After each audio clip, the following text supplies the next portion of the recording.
Hello, bienvenue dans cette vidéo. Je m'appelle Anis et j'avais envie de me présenter, de vous dire quelques mots sur moi. Alors je profite de cet instant que j'ai passé au parc en train de faire du sport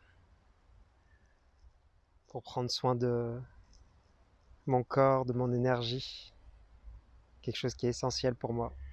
Jamais oublier l'équilibre entre corps et esprit. Je profite de ce moment de balade pour vous parler un peu plus de qui je suis, me présenter. J'ai la chance d'être porté par un magnifique arbre. Les arbres qui sont un très bon exemple de cet équilibre entre la terre et le ciel.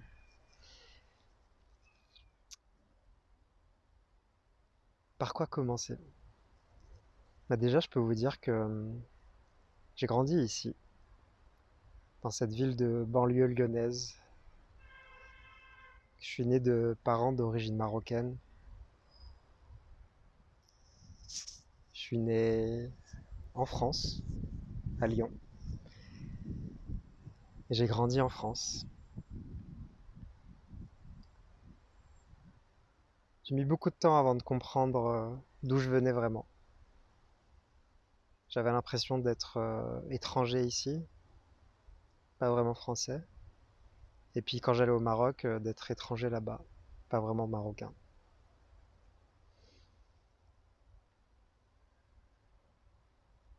J'ai mis du temps aussi à comprendre d'où je venais vraiment, dans mon cœur, dans mon esprit, dans mon âme, parce que franchement, j'avais pas l'impression d'être humain non plus.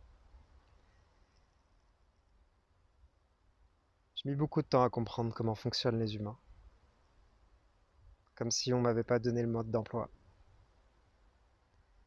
comme si j'étais venu jouer à un jeu dont les règles n'étaient pas du tout claires.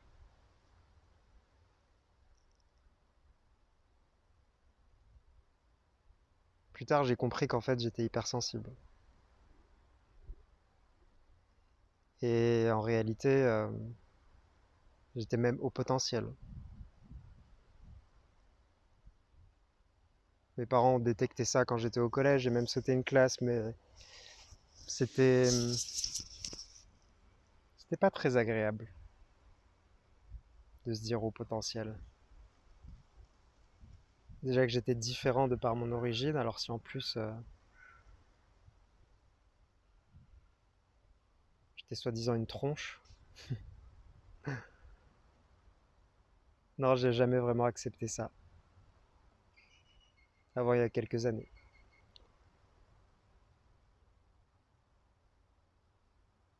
Du coup, j'ai tout fait pour m'adapter. J'ai tout fait pour faire comme tout le monde, j'ai tout fait pour être accepté. J'avais peur d'être rejeté, d'être trop différent, qu'on m'aime pas. Pendant des années, je me suis adapté. J'ai fait ce qu'on m'a dit. J'ai fait ce que mes parents voulaient de moi. J'ai fait ce que la société voulait de moi. J'ai fait des études d'ingénieur en informatique. L'informatique, ça me plaisait. Mais si je m'étais vraiment écouté, je pense que j'aurais fait quelque chose de bien plus créatif. J'ai travaillé dans l'informatique. J'essayais de mêler les deux, donc j'étais à la fois développeur et designer. C'était important pour moi d'avoir ce côté créatif. J'ai évolué dans le monde du travail, c'était des expériences très intéressantes. Mais encore une fois, je me sentais à l'étroit. Je me suis adapté encore. Et surtout, j'ai grandi dans un monde, un univers ultra rationaliste. Mes parents n'étaient pas spécialement religieux, voire même pas du tout. Mes amis non plus. Je voyais la religion comme un cadre enfermant, voire même une prison. Et pour moi, la spiritualité, c'était comme un gros mot.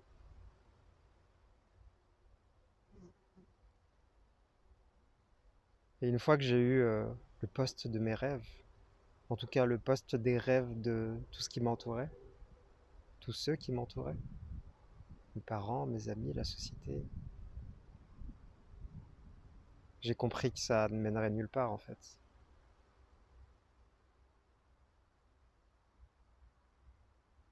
J'ai compris que j'avais besoin de faire mes propres choix. Et pour faire mes propres choix, que j'avais besoin de me retrouver, de savoir vraiment de quoi j'avais envie.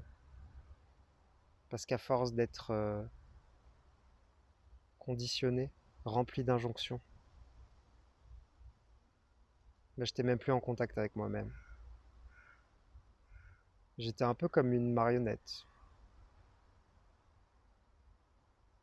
Je rejette la faute sur personne, hein. C'était ce que j'avais à vivre. Mais malgré tout, je me sentais manipulé. Et c'est à ce moment-là que j'ai commencé à imaginer tout quitter, partir voyager. Ce que j'ai fait quelques années plus tard. Et ça a été le début d'une grande exploration de moi-même et de ce qu'on peut appeler le monde spirituel, le monde du développement personnel aussi. J'ai découvert le chamanisme. J'ai eu la chance de vivre d'incroyables expériences avec des Indiens d'Amazonie, ici en Europe. Ça a bouleversé ma vie, ça a bouleversé ma vision de la réalité.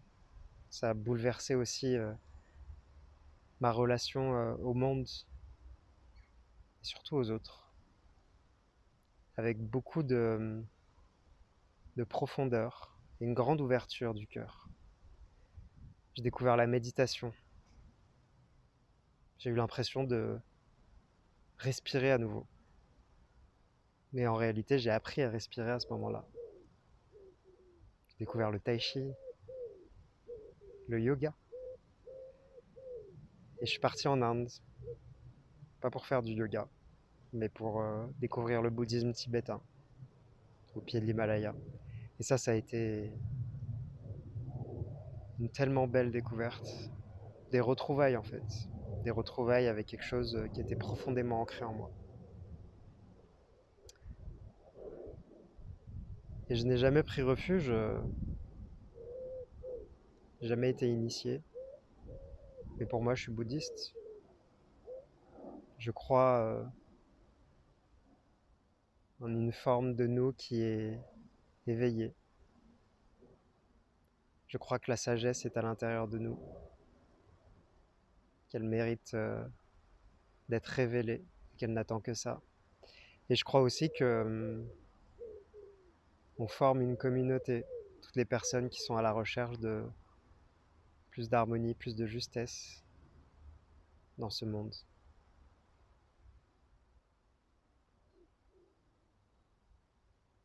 Je suis allé en Thaïlande, j'ai découvert Vipassana et ça a été 10 jours absolument incroyables à méditer 11 heures par jour, où j'ai compris en fait ce que c'était que les profondeurs de la psyché. J'ai compris que on était comme des icebergs. Il y a une toute petite partie qui est visible et consciente et puis tout le reste c'est caché, dans l'ombre. Et ça nous manipule aussi. C'est ça qui nous manipule. Et c'était tellement beau de faire cette plongée là, en apnée,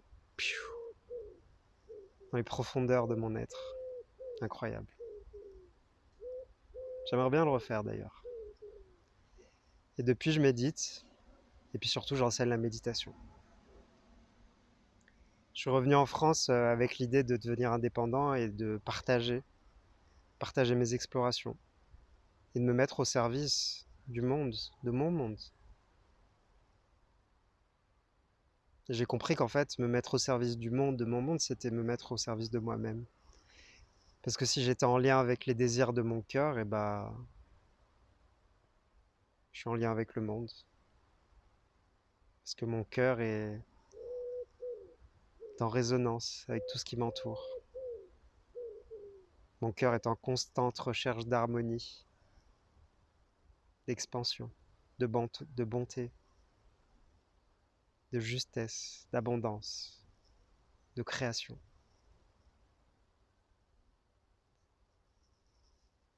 J'ai compris pour la première fois qu'aller à la recherche de mes propres rêves, de mes propres aspirations, de mes propres désirs, c'était d'offrir ce qu'il y avait de plus beau de moi au monde. J'ai longuement cheminé pour savoir comment mettre ça en place. Et je chemine encore. J'ai d'abord décidé de m'adresser aux entreprises et de proposer quelque chose qui m'avait beaucoup touché pendant mon parcours en entreprise. C'était des méthodes pour faire en sorte que la hiérarchie soit moins brutale, moins rigide.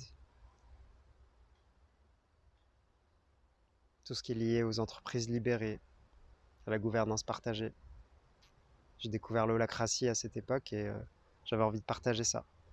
D'offrir aux managers d'autres clés de compréhension de l'organisation du travail, d'offrir aux entreprises d'autres clés pour pouvoir faire ensemble, autonomiser, responsabiliser. J'ai fait ça quelque temps, je continue à le faire, mais ça me semblait pas suffisant. Et puis j'ai enseigné la méditation, et puis ça me semblait pas suffisant non plus.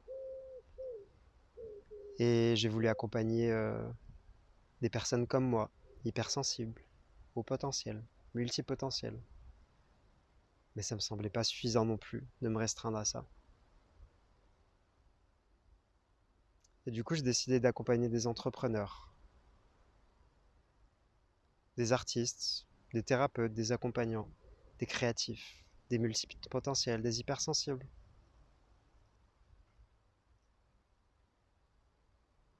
Pour moi, en fait, le dénominateur commun de toutes ces personnes,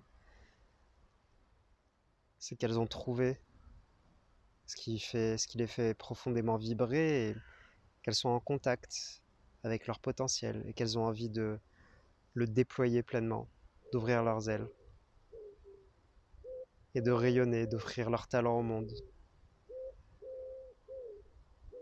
J'ai compris qu'en fait, mon chemin de réalisation à moi, c'est d'aider ces personnes-là à se réaliser.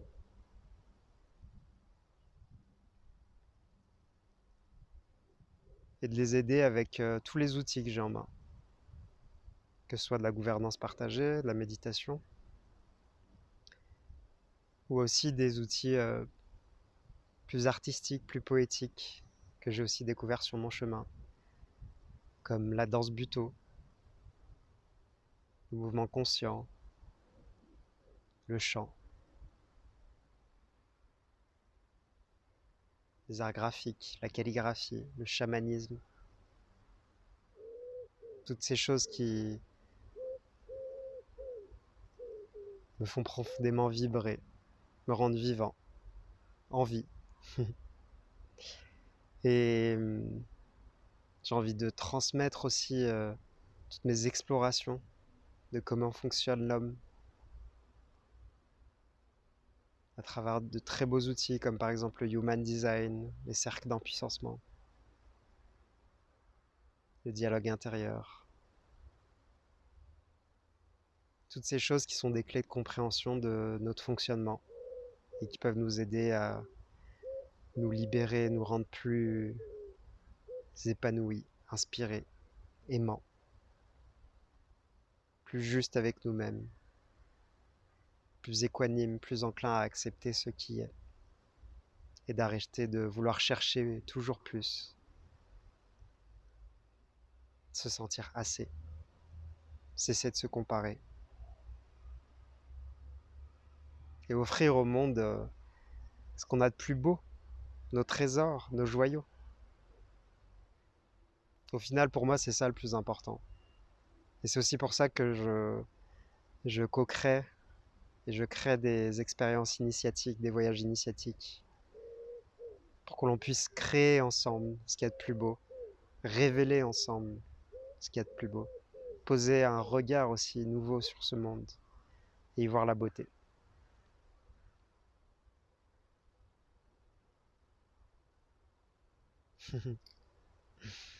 Bienvenue, bienvenue à toi sur ma chaîne. Ça me fait bizarre, j'ai l'impression d'être un YouTuber en disant ça, mais bienvenue. Je vais essayer sur cette chaîne de te partager mes explorations, mes apprentissages, en toute humilité. Résonnera ce qui résonnera avec toi. J'espère que ça pourra t'aider sur ton chemin. Et surtout, c'est ma boutique, ma vitrine, pour qu'on puisse venir se rencontrer et vivre des choses ensemble, partager des choses ensemble, s'aider à grandir ensemble. Ce sera avec grande joie. Je te souhaite une très belle journée. Je te dis à bientôt peut-être. Salut.